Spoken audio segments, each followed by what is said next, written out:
Tes ya. Shalom semuanya. Tuhan Yesus luar biasa. Amin. Saudara, sebentar lagi kita akan meninggalkan tahun 2021. Saya anggap tahun 2020 dan 2021 itu boleh dikatakan masa yang tidak baik ya. Oleh karena adanya pandemi virus corona. Dan saya berharap, mungkin saudara juga berharap, masuk tahun 2022 akan ada yang lebih baik. Untuk supaya ada yang lebih baik, saudara perlu mujizat. Nah, pertanyaan saya adalah begini. Mujizat itu, rumusnya, apa ditambahin apa, terjadilah mujizat. Bisa saudara kasih jawaban? Pasti yang pertama adalah iman, ya. Karena harus ada iman. Nah, terkadang banyak anak Tuhan yang udah berimannya luar biasa, tetapi tidak terjadi mujizat. Kesalahannya di mana? Mujizat rumusnya iman. Nah, ada satu lagi nih. Iman plus apa jadi mujizat?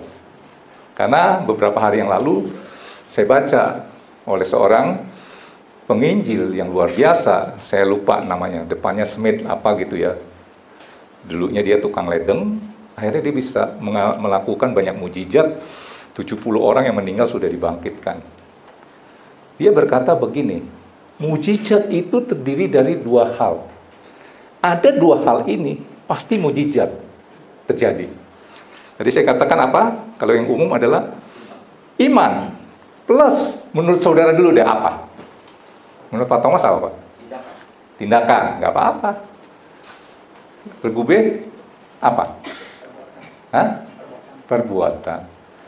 Nah, menurut penginjil ini, di mana dia melakukan banyak sekali mujizat. Mujizat itu terdiri dari dua unsur. Iman dan belas kasihan. Itu pasti terjadi mujizat, ya. Nah, saudara tangkap dulu apa yang saya sampaikan di awal. Coba kita lihat, Tuhan Yesus selalu melakukan mujizat, selalu ada kata-kata, lalu tergeraklah hatinya. Contoh, memberi 5.000 orang makan, itu kata-katanya seperti itu.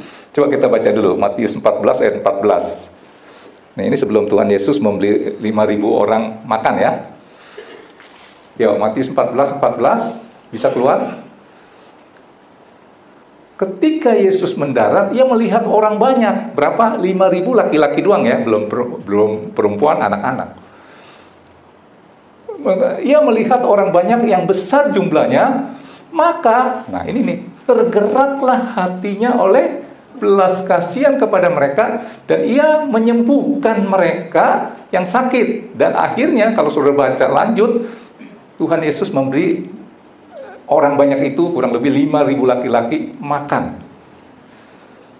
Coba dikeluarkan lagi, Markus 1 ayat 40 sampai 41. Terkadang kita berdoa untuk sesuatu, Tuhan kalau Engkau mau sembuhkan anak saya, itu gampang sekali. Nah, supaya hati Tuhan tergerak oleh belas kasihan, supaya ada mujizat, saudara harus menggerakkan hati Tuhan supaya ada belas kasihan. Markus 1 ayat 40, seorang yang sakit kusta datang kepada Yesus dan sambil berlutut di hadapannya, ia memohon bantuannya, katanya, kalau engkau mau, engkau dapat mentahirkan aku. Baca ayat 41-nya, perhatikan baik-baik. Apa? Maka, apa? Tergeraklah hatinya oleh belas kasihan. Lalu ia mengulurkan tangannya, menjamah orang itu dan berkata kepadanya, aku mau, jadilah engkau tahir. Saya yakin saudara semua ya semua anak Tuhan pasti mengharapkan mujizat masuk tahun 2022. Dan ternyata mujizat itu terdiri daripada dua elemen, dua unsur. Iman dan belas kasihan. Saudara punya dua ini, saudara bisa menggerakkan hati Tuhan. Saya ambil contoh begini dulu deh ya. Apa sih yang membuat kita tergerak hati untuk menolong seseorang? Mungkin saudara lagi jalan-jalan lihat ada orang yang ya entah dia pengemis atau entah dia orang apa gitu ya, yang saudara tiba-tiba mau nolong, Itu biasanya apa yang menggerakkan tindakan saudara, perbuatan saudara? Biasanya apa? Belas kasihan kan? Baru saudara tergerak. Kurang lebih Tuhan tuh seperti itu. Tangkap ini ya.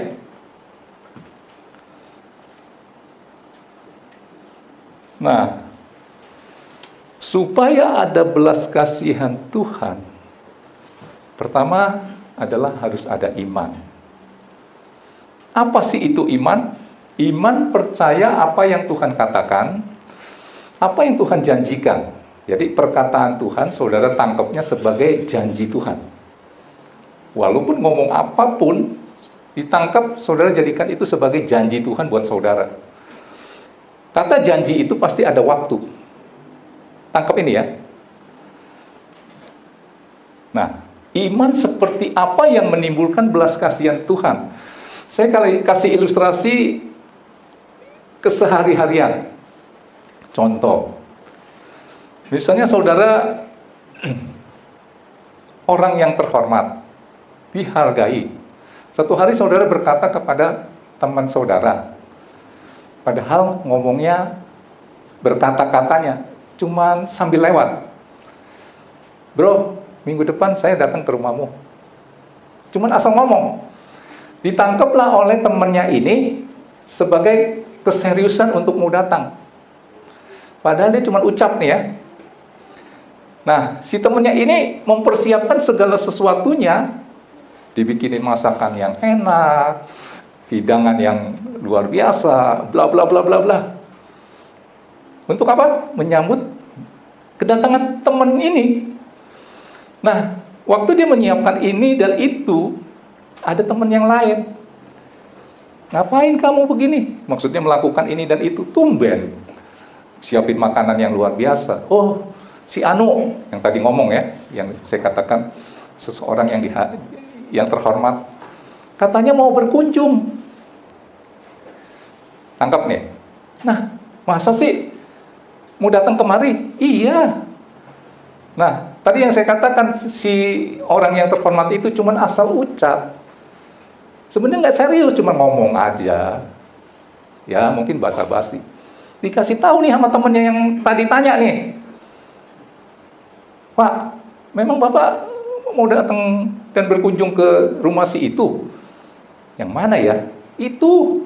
Emang kenapa? Itu dia udah siapin macem-macem loh. Hidangin ini, hidangan itu. Taunya luar biasa dah. Nah, yang tadinya dia sebenarnya cuma iseng doang. Nggak ada niat. Begitu mendengar temennya yang satu ini, itu si itu udah siapin ini dan itu, katanya Bapak mau datang nih. Tadinya nggak mau datang, akhirnya bagaimana? Menurut saudara lah. Jadi mau datang. Oleh karena apa menurut saudara? Belas kasihan. Kata-kata Tuhan saudara tangkap dan saudara jadikan itu janjinya Tuhan. Iman itu adalah percaya kepada janjinya Tuhan. Disitulah timbul belas kasihan. Nanti saya yang nyatanya yang seperti apa. Saudara tangkap ini ya. Contohlah, seorang bapak berkata kepada anaknya, kalau kamu nanti masuk ranking 10, padahal kata-kata dia itu kata-kata untuk menyemangati supaya dia rajin belajar, supaya pinter. Masuk ranking 10, Bapak akan beliin apa yang menjadi kesukaan kamu. Dan anak itu sukanya sama anak anjing. Ini contoh aja ya. Ditangkaplah sama anaknya itu. Papa berjanji untuk memberikan anak anjing. Berjalannya waktu, bapaknya lihat si anak itu ambil kayu, dibuat seperti kayak kandang. Bapaknya iseng, "Nak, kamu lagi apa?" "Lagi buat kandang anjing." "Loh, untuk apa?" "Lah, bukannya papa itu janji mau kasih anak anjing." Jadi dia ada tindakan untuk berbuat. Nah, ini contoh ya. Dia bikinin dulu anak anjingnya karena dia yakin pasti satu hari kalau saya bisa rajin, bisa masuk ranking 10, saya akan diberikan oleh bapak saya anak anjing. Pertanyaan saya, bapaknya, saya anggap saudara lah, mau memberikan anak anjing itu, padahal tadi cuman iseng doang. Semangat gak? Oh, itu oleh karena apa? Belas kasihan kan? Lihat si anaknya itu begitu mempercayai perkataan papanya sampai dia siapin kandangnya, padahal anjingnya mungkin munculnya setahun lagi. Karena nanti kenaikan kelasnya mungkin tahun depan. Tapi dia udah buatin dulu, dia siapin tempat makannya. Saudara tangkap ini enggak? Ya. Nah, sekarang dalam hal yang rohani, apa yang menggerakkan hati Tuhan sehingga ada belas kasihan? Tadi saya katakan adalah iman. Iman itu apa? Percaya apa yang Tuhan katakan dan jadikan perkataan Tuhan itu adalah sebagai janji kepada saudara. Contoh, keluarkan 1 Petrus. 1 Petrus 5 ayat 5 sampai 8. Apa yang saudara baca, apa yang saudara dengar, saudara percaya. Itu iman. Nah, Tuhan katakan ini dan itu, saudara harus percaya. Contohnya adalah yang tadi saya katakan, 1 Petrus 5 ayat 5 dan 8. Mujizat adalah iman plus belas kasihan. Saudara gabungkan jadi satu, di situ terjadi mujizat. Ternyata waktu kita baca ini, oh kita tahu belas kasihan Tuhan itu ada di, kalau saudara baca ini apa? Kerendahan hati. Kita baca ya, kita bahas satu-satu. Demikian jugalah kamu, hai orang-orang muda, tunduklah kepada orang-orang yang tua, dan kamu semua rendahkanlah dirimu seorang terhadap yang lain, sebab Allah menentang orang yang congkak, tetapi mengasihani. Garis bawahi kata-kata mengasihani, ada belas kasihan kepada orang yang rendah hati. Terus Tuhan menganjurkan kita apa? Supaya ada mujizat. Karena itu rendahkanlah dirimu di bawah tangan Tuhan yang kuat, supaya kamu ditinggikan pada waktunya. Mujizat pada waktunya. Serahkanlah segala kekhawatiranmu kepadanya, sebab Ia yang memelihara kamu.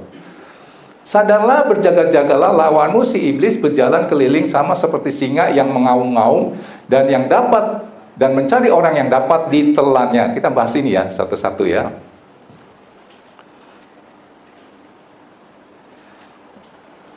Kembalikan ke ayat yang ya di sini. Mujizat itu terdiri dari 2 unsur, yaitu iman dan belas kasihan. Iman percaya apa yang Tuhan katakan, dan apa yang Tuhan katakan jadikan itu janji. Dan Tuhan katakan di 1 Petrus 5 ayat 5 bahwa belas kasihan itu ada pada orang yang merendahkan dirinya. Saudara percaya ini? Berarti saudara harus merendahkan diri. Karena Allah menentang orang yang congkak, mengasihani orang yang rendah hati. Next ayat 6. Kuncinya di sini. Karena itu rendahkanlah dirimu di bawah tangan Tuhan yang kuat, supaya kamu ditinggikan pada waktunya. Artinya ada mujizat pada waktunya. Jadi poin pertama tadi iman, terus belas kasihannya ada dia di mana? Saudara merendahkan diri. Merendahkan diri itu ya, saudara harus punya apa ya? Satu pemikiran, tanpa Tuhan saya tidak bisa berbuat apa-apa. Itu contoh satu. Ayat sebelumnya dikatakan Allah menentang orang yang congkak, tetapi mengasihani orang yang rendah hati. Berarti Tuhan tuh benci sama orang yang sombong, tinggi hati. Nah, selama ini kalau kita tinggi hati, kita kikis habis, kita minta Tuhan buang, kita jadi seorang pribadi yang rendah hati. Nah, dalam kasus saya dapat persoalan di mana saya tahu mujizat itu bisa terjadi adalah saya harus merendahkan diri saya. Begitu saya merendahkan diri saya, terus ada yang komporin. Nah, itu ayat 8. Ayat 8. Sadarlah, berjaga-jagalah, lawanmu si iblis berjalan keliling sama seperti singa yang mengaum-ngaum. Dia komporin. Kamu harusnya dihargai. Gak boleh kamu sampai direndahkan seperti ini. Itu dikompor itu. Kalau saya, karena saya tahu Kuncinya adalah cuma merendahkan diri. Terus merendahkan diri, walaupun dikomporin terus. Saya harus tetap merendahkan diri. Sadalah, berjaga-jagalah, lawanmu si iblis berjalan keliling seperti singa yang mengaum-ngaum. Dia keluarin suara, dia memprovokasi saudara. Kalau saudara misalnya, saya seringkan akhir-akhir ini menyampaikan satu firman tentang mengampuni. Salah satu orang yang tidak bisa mengampuni adalah dia ada tinggi hati. Begitu saudara minta maaf sama orang itu, terus orang itu misalnya dia menolak gitu, saudara salamin, dia cuek gitu, itu iblis nanti akan komporin. Ngapain lagi berhubungan dengan orang yang model seperti ini? Padahal saudara harus tetap merendahkan diri, tetap aja nggak apa-apa, senyum aja sama orang itu, yang walaupun orang itu menolak saudara. Tapi singa yang mengaum-ngaum itu dia akan komporin saudara. Ini contoh. Terus apa lagi dikatakan?